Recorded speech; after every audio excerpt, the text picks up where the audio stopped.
Lalo daw lumalalim ang kwento na daw si Asek Cabral. Lalong lumalalim ang kwentong ito. Ang dami kasing version ng istorya. Pero habang lumalalim daw, naging masalimuot. Pero mukhang may tinutumbok talaga eh. Kahit saan natin dalhin ang istorya, may koneksyon. May koneksyon sa isang kongresista, dating congressman sa Benguet at syempre kay Pulong Duterte.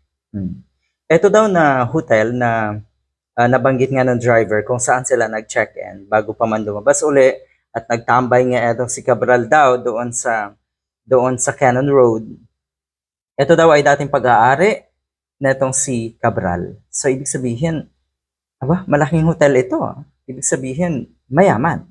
Ibig sabihin, may pera.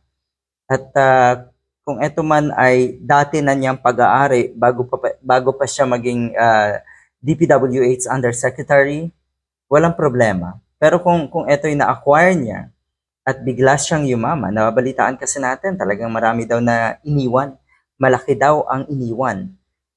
According sa report, meron daw 2.5 billion pesos worth of property itong si Cabral na iiwan nga sa kanyang mga tagapagmana.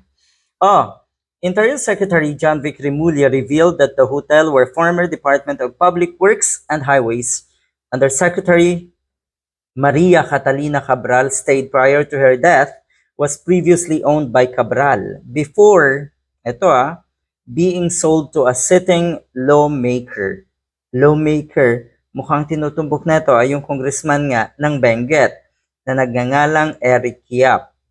Hindi ba daw ang proyekto niya ang rock netting nga sa Tuba Benguet?